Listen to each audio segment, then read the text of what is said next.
नमस्कार, सुदर्शन न्यूज में आपका स्वागत है। रात के 10 बज चुके हैं। 10 की बात के साथ मैं हूं मुकेश कुमार।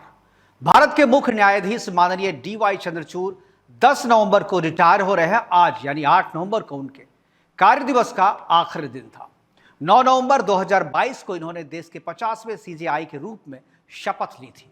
अपने 2 साल के कार्यकाल में इन्होंने कई रिकॉर्ड भी अपने नाम किए, जिनमें से सबसे ज्यादा 612 फैसले लिखने का रिकॉर्ड भी इनके नाम है।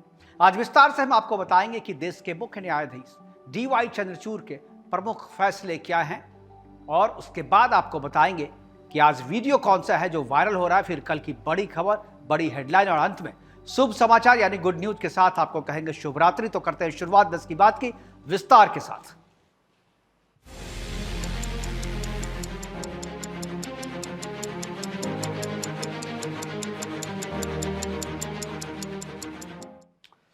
CJI चंद्रचूड़ 10 नवंबर 2024 को रिटायर हो जाएंगे, लेकिन उनसे पहले 8 नवंबर को सुप्रीम कोर्ट में उनका आखिरी दिन था, आखिरी वर्किंग डे था, यानी आज उनका आखिरी वर्किंग डे था। CJI चंद्रचूड़ की विदाई के लिए सेरेमोनियल बेंच बैठी थी, जिसकी लाइव स्ट्रीमिंग हुई, और इसमें उनके साथ justice Manoj Mishra, justice JB Pardiwala, वरिष्ठ वकीलों के अलावा 10 नवंबर से CJI का पद संभालने वाले जस्टिस संजीव खन्ना भी शामिल हुए।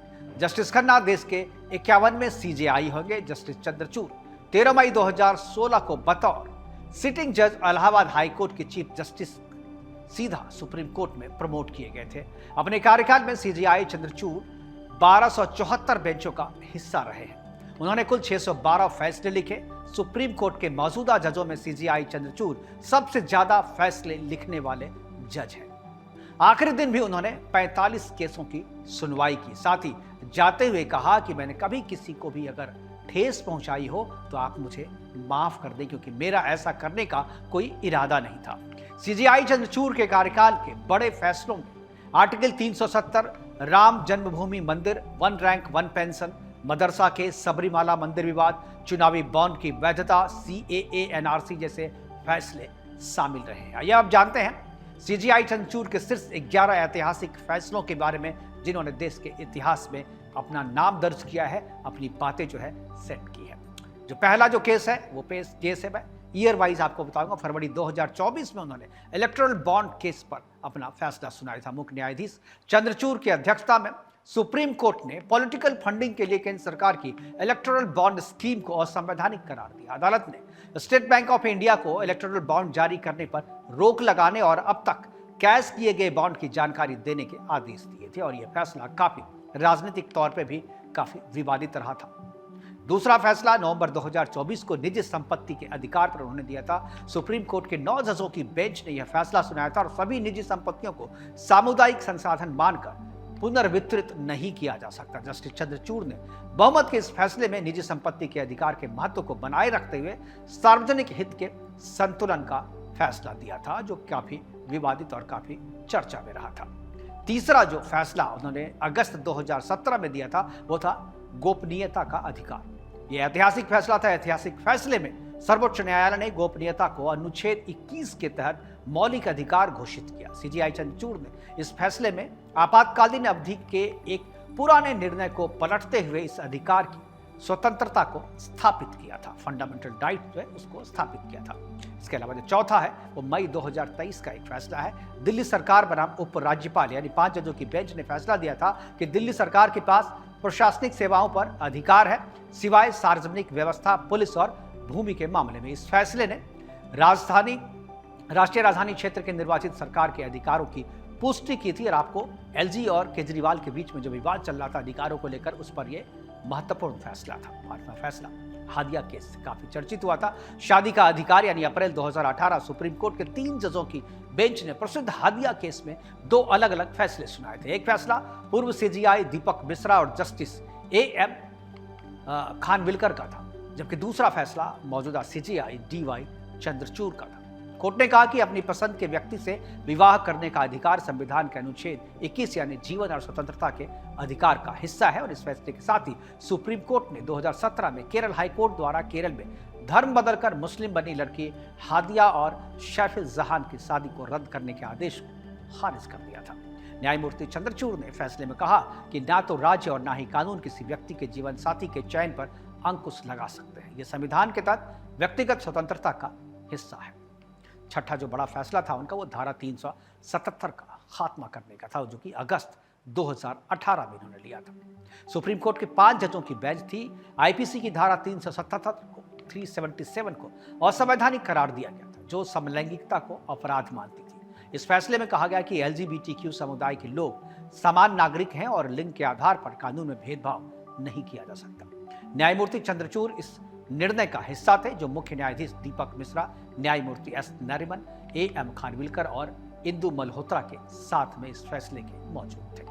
तो 7वां जो फैसला था वो सबरीमाला मंदिर में महिलाओं के प्रवेश पर लगी रोक से संबंधित था। सितंबर 2018 में यह फैसला लिया गया था। सुप्रीम कोर्ट ने सबरीमाला मंदिर में 10 से 50 आयु वर्ग की महिलाओं के प्रवेश पर लगाए गए प्रतिबंध को असंवैधानिक करार दिया था।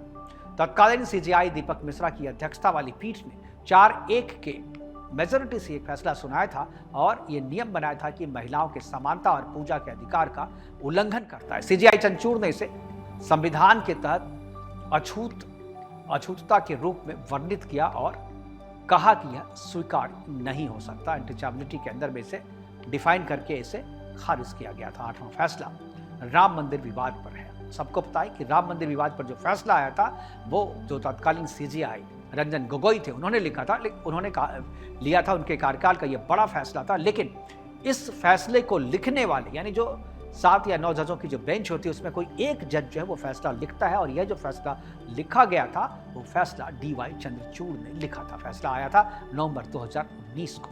सुप्रीम कोर्ट में 5 जजों की बेंच एकमत में यह फैसला सुनाया कि अयोध्या की विवादित भूमि को राम मंदिर निर्माण के लिए एक ट्रस्ट को सौंप दिया जाए और मुस्लिम समुदाय को अयोध्या के किसी दूसरे उपयुक्त स्थान पर मस्जिद निर्माण के लिए 5 एकड़ जमीन दे दी जाए।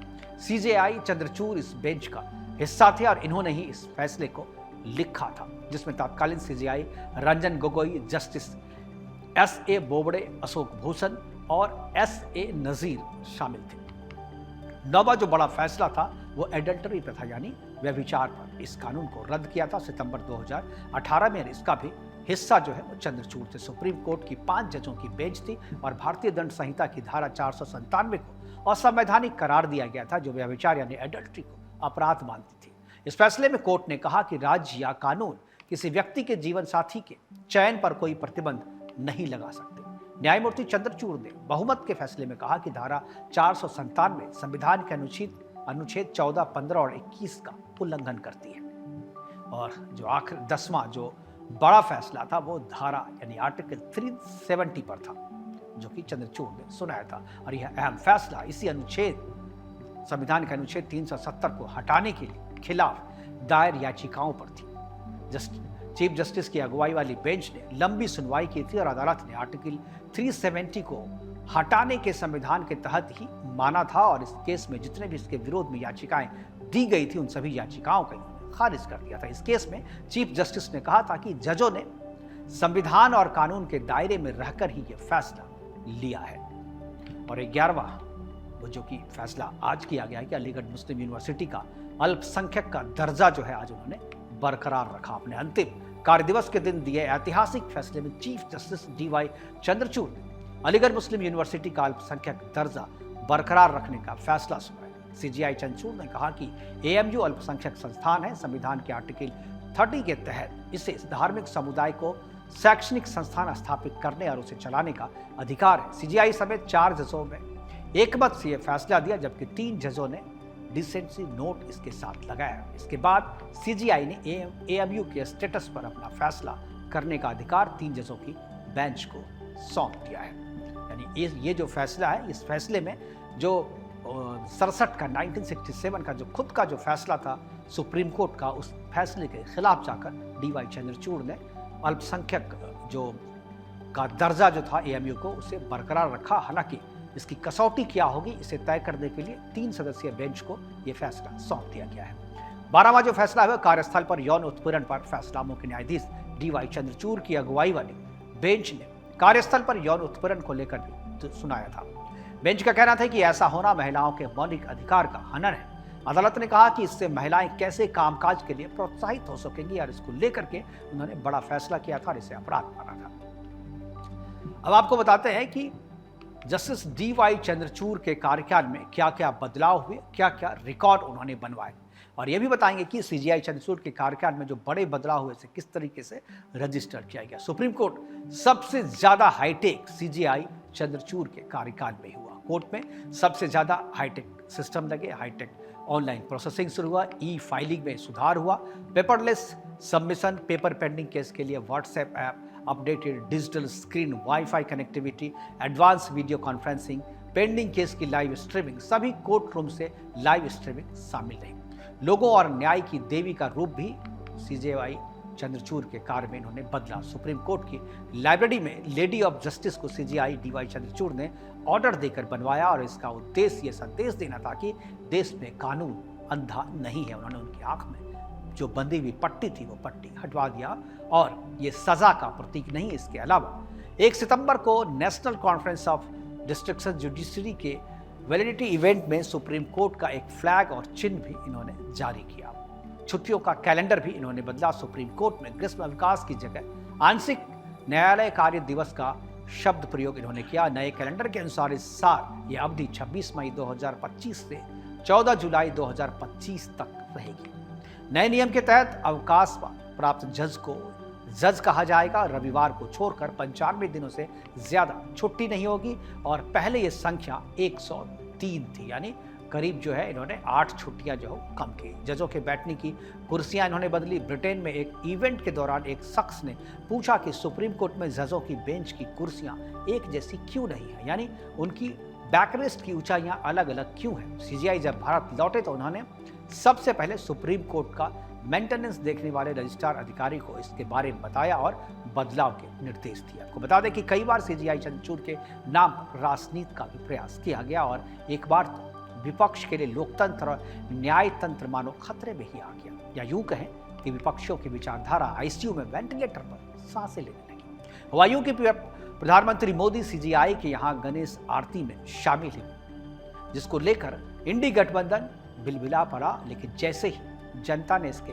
पुराने कारनामे उन्हें याद दिलाए तो विपक्ष ने इस मामले में ठंडे बस्ते में डाल दिया। आपको याद होगा कि एक फोटो काफी वायरल हुआ था जब गणपति पूजन CJI ने अपने घर पे किया था और गणपति पूजन के लिए प्रधानमंत्री मोदी को उन्होंने बुलाया था और गणपति पूजन में प्रधानमंत्री के शामिल होने के बाद सुबह जब वो फोटो वायरल हुई, पब्लिक डोमेन में जाई, तो उसके बाद जो है लोगों ने जो है काफी इसका विरोध किया। तो आज जो है CJI DY चंद्रचूड़ का आखिरी कार्य दिवस था। 10 तारीख यानी 10 नवंबर को वो रिटायर हो जाएंगे और फिर जो है जो जस्टिस संजीव खन्ना है वो उनकी जगह 51वें CJI के रूप में शपथ लेंगे। तो आज हमने आपको बताया विस्तार से कि CJI DY चंद्रचूड़ के कार्यकाल में बड़े और ऐतिहासिक फैसले क्या हुए।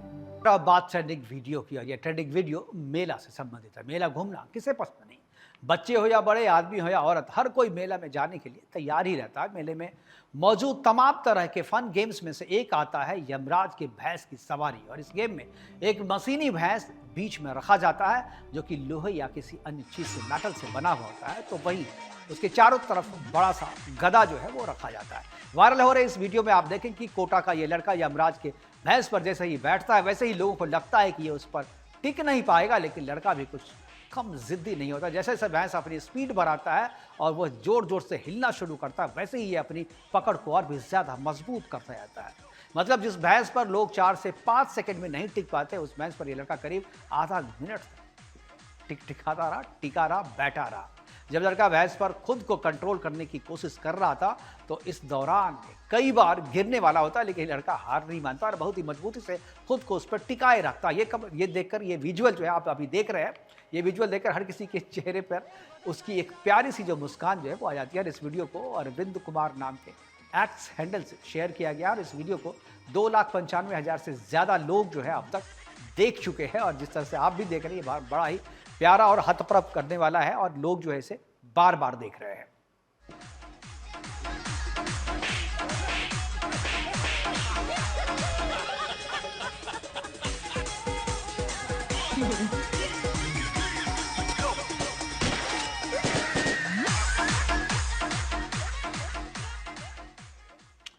तो यमराज के भैंसे पर इस सवारी के बाद से अब बारी है कल की बड़ी खबर आपको बताने की। कल की बड़ी खबर यानी कल की जो हेडलाइन अखबार में पढ़ेंगे वो आपको मैं अभी बताता हूं। और सबसे पहली खबर जो है गृह मंत्री अमित शाह से रिलेटेड है। केंद्रीय गृह मंत्री अमित शाह कल झारखंड में बीजेपी प्रत्याशियों के लिए प्रचार करेंगे, जहां अमित शाह जमशेदपुर और हजारीबाग में रोड शो भी करेंगे। गृह मंत्री का जमशेदपुर में road show Jubilee Park gate से शुरू होकर भालूबासा चौक पर जाकर समाप्त होगा। अभी वहां चुनाव हो रहे हैं, चुनाव के दौरान अमित शाह की वहां पर रैली है। दूसरी खबर राहुल गांधी से रिलेटेड है। राहुल गांधी कल जमशेदपुर में रहेंगे, जहां वो सोनारी एयरपोर्ट पर दोपहर करीब 1 बजे पहुंचेंगे और वहां से मानगो रोड तक वो रोड शो करेंगे, जिसके बाद हजारीबाग के चौपालगंज में राहुल एक जनसभा को भी संबोधित करेंगे।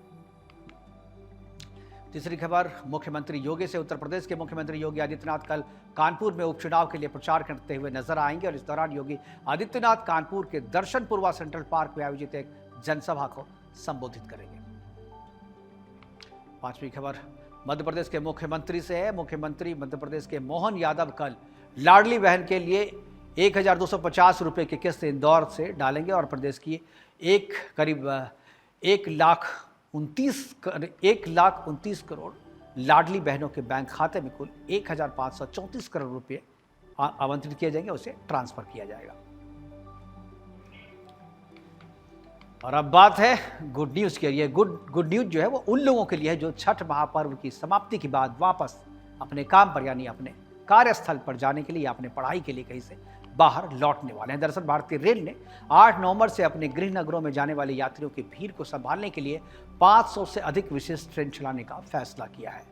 रेलवे बोर्ड के मुताबिक वापस लौटने वाले यात्रियों के लिए विशेष रेलगाड़ियों की घोषणा की गई है और स्थानीय मांग को पूरा करने के लिए समस्तीपुर, दानापुर मंडलों और अन्य मंडलों से अतिरिक्त रेलगाड़ियां चलाने की योजना भी बनाई गई है। भारतीय रेल ने 9 नवंबर को 160 विशेष ट्रेनें, 10 नवंबर को 161, 11 नवंबर को 155 विशेष ट्रेनें चलाने की योजना बनाई है, ताकि त्योहारी सीजन के दौरान यात्रियों की अपेक्षित वृद्धि को संभालने के लिए पर्याप्त क्षमता सुनिश्चित की जाए। और अब बात फीडबैक की हम करेंगे। लास्ट सेगमेंट में फीडबैक की है, जिसमें हम आपसे प्रोग्राम से संबंधित कोई भी राय या सुझाव मांगते हैं और आपको कहते हैं कि 10 की बात @gmail.com पर अपना सुझाव हमें भेज सकते हैं, मेल कर हमें बता सकते हैं, या फिर कोई ऐसी खबर जो समाज और राष्ट्र के लिए आपको लगता है कि जरूरी है वो भी आप हमें बता सकते हैं। अब बात और समय हो चला है आपसे विदा लेने का, और जैसा कि हम अक्सर विदा लेने से पहले कहते हैं कि खाने से पहले किसानों को और सोने से पहले जवानों को धन्यवाद करना चाहिए, जिसके कारण हम और आप अपने अपने घरों में चैन की नींद सो पा रहे हैं। तो अभी के लिए इतना ही, दीजिए इजाजत। नमस्कार, शुभ रात्रि।